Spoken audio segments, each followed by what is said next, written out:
आप सब स्वागत है आपका अपने YouTube चैनल पेस एजुकेटर पर, जहां आज की क्लास में हम समझने वाले हैं चैप्टर 2 के मोस्ट इंपॉर्टेंट क्वेश्चंस को, जो कई बार एग्जाम में पूछे गए हैं और इन्हें हम इस तरीके से समझेंगे जिससे इनसे रिलेटेड किसी भी तरह के प्रश्न आपसे पूछे जाए तो आप बड़े ही इजीली उन्हें सॉल्व कर सके।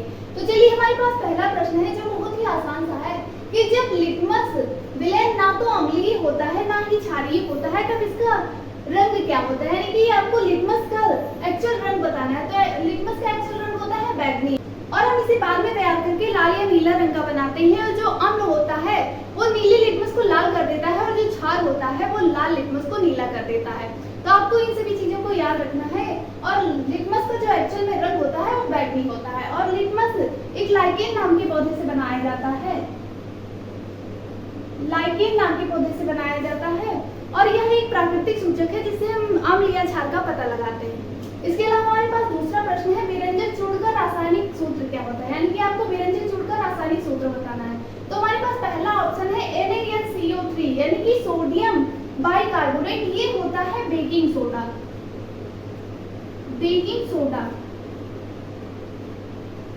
सोडियम बाइकार्बोनेट, ये होता है बेकिंग सोडा। इसके अलावा दूसरा ऑप्शन है Na2CO3 × 10H2O, ये होता है धावन सोडा। धावन सोडा, यानी कि सोडियम कार्बोनेट डेकाहाइड्रेट, ये होता है धावन सोडा। इसके अलावा तीसरा ऑप्शन है CaOCl2, यानी कि कैल्शियम ऑक्सीक्लोराइड, ये होता है विरंजक चूर्ण। विरंजक चूर्ण,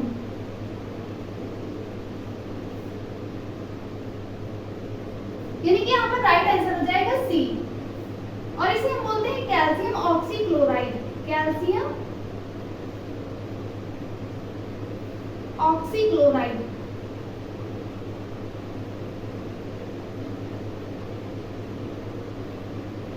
कैल्शियम ऑक्सीक्लोराइड CaOCl2, यानी कि ये होता है विरंजक चूर्ण। आपको इन सभी को याद रखना है, क्योंकि आपसे पूछा जा सकता है बेकिंग सोडा का रासायनिक नाम क्या होता है।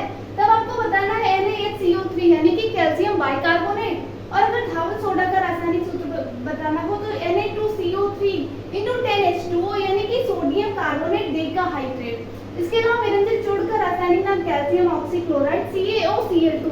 आपको इन सभी चीजों को याद रखना है। तो चलिए अब हम समझते हैं तीसरा प्रश्न।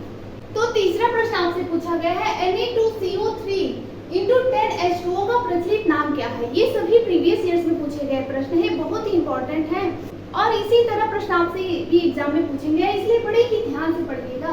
तो Na2CO3 × 10H2O, ये होता है सोडियम कार्बोनेट डेकाहाइड्रेट, यानी कि धावन सोडा। यहाँ पर राइट आंसर हो जाएगा डी, यानी कि धोने का सोडा।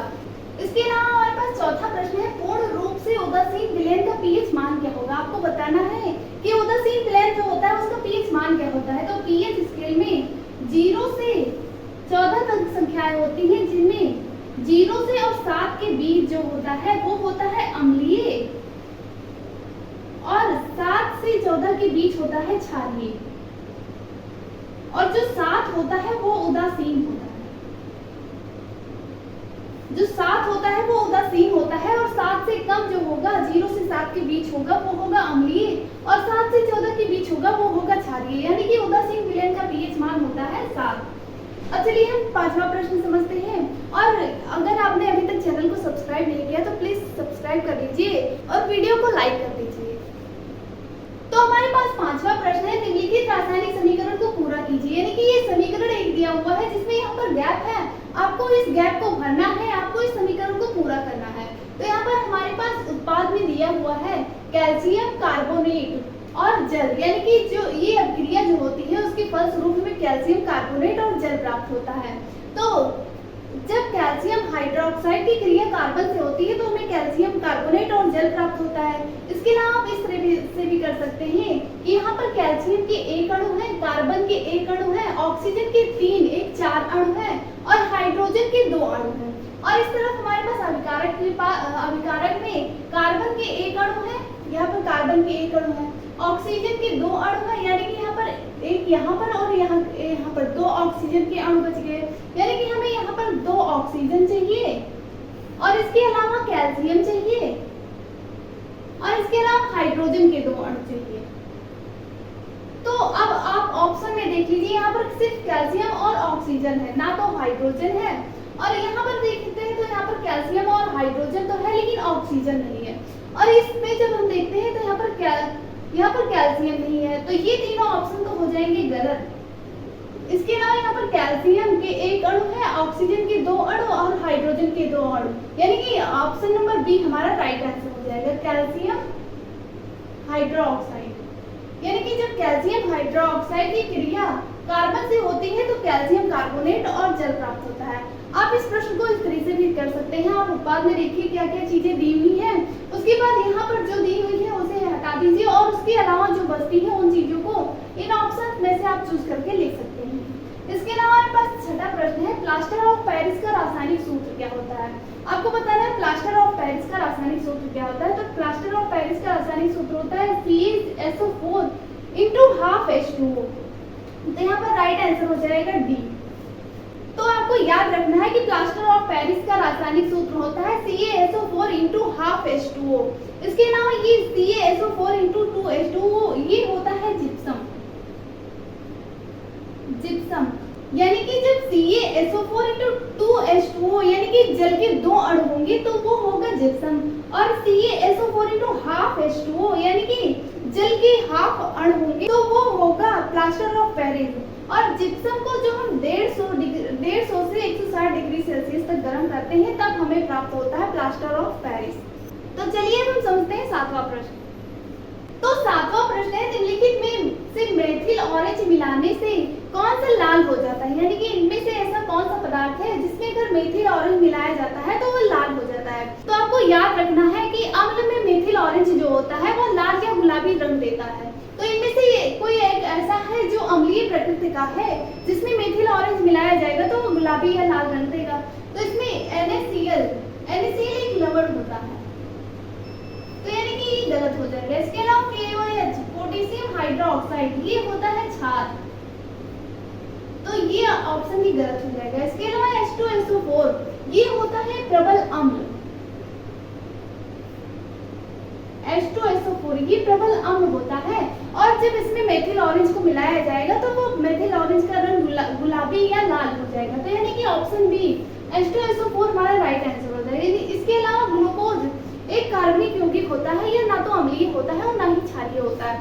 तो आपको यहाँ पर याद रखना है कि जो अम्ल होता है उसमें अगर मेथिल ऑरेंज मिलाया जाता है तो मेथिल ऑरेंज का कलर बदलकर गुलाबी या लाल हो जाता है, और H2SO4 जो है वो एक प्रबल अम्ल है।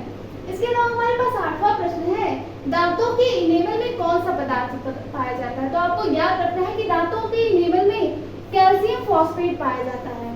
तो चलिए हम समझते हैं 9वां प्रश्न।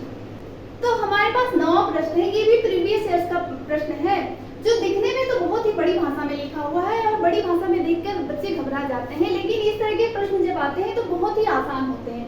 तो इसमें क्या पूछा गया है, कॉलम ए में दिए गए पदार्थों का सुमेल कॉलम बी में दिए गए पदार्थों के अनुप्रयोग से कीजिए। तो यहाँ पर कॉलम ए और बी दिया हुआ है, इन्हें सबसे पहले आपको सुमेल करना है यानी कि मिलान करना है। तो चलिए सबसे पहले मिलान करते हैं। तो यहाँ पर दिया प्लास्टर ऑफ पेरिस, तो प्लास्टर ऑफ पेरिस का उपयोग मूर्ति बनाने में किया जाता है। तो आपको इसमें सिर्फ यही बताना है कि इन चीजों का प्रयोग किन चीजों में होता है। तो प्लास्टर ऑफ पेरिस का उपयोग मूर्ति बनाने में किया जाता है। इसके अलावा कास्टिक सोडा का उपयोग साबुन बनाने में किया जाता है। इसके अलावा सोडियम बाइकार्बोनेट ये बेकिंग सोडा होता है जिसका सोडा आदि बनाया जाता है, ये प्रति अम्ल के रूप में भी कार्य करता है। तो सोडियम बाइकार्बोनेट का उपयोग प्रति अम्ल के रूप में किया जाता है। इसके अलावा ब्लीचिंग पाउडर का उपयोग कीटाणुनाशक के रूप में किया जाता है। ब्लीचिंग पाउडर का उपयोग कीटाणुनाशक के रूप में किया जाता है। तो अब जब हमने इसे सुमेल कर लिया तो आपको अब इसका सही सेट ढूंढना है। तो सबसे पहले हम ऑप्शन ए देखते हैं। तो ए में दिया हुआ है ए का सुमेल 1 से, तो ये तो गलत हो गया क्योंकि ए का सुमेल है दूसरे नंबर से। तो चलिए अब ऑप्शन नंबर बी देखते हैं। तो इसमें ए का सुमेल है 2 से यानी कि सही है। इसके अलावा बी का सुमेल है 1 से, बी का सुमेल है 1 से, ये भी सही है। सी का सुमेल है चौथे से, सी का सुमेल है चौथे से, ठीक है ये भी। उसके अलावा डी का सुमेल है तीसरे से, यानी कि ऑप्शन नंबर बी हमारा राइट आंसर हो जाएगा। तो इस तरीके के प्रश्न जब आते हैं तो बहुत ही आसान होते हैं, लेकिन इन्हें बड़े ही ध्यान से करना होता है। तो चलिए हम समझते हैं 10वां प्रश्न। तो हमारे पास 10वां प्रश्न है जिसमें पूछा गया है 25 डिग्री सेल्सियस पर शुद्ध जल का पीएच मान क्या होता है। तो आपको याद रखना है शुद्ध जल का पीएच मान जो होता है वो 7 होता है। तो जल्दी जल्दी अपने दोस्तों तक इस वीडियो को शेयर कर दीजिए और चैनल को सब्सक्राइब कर लीजिए। मिलते हैं नेक्स्ट वीडियो में।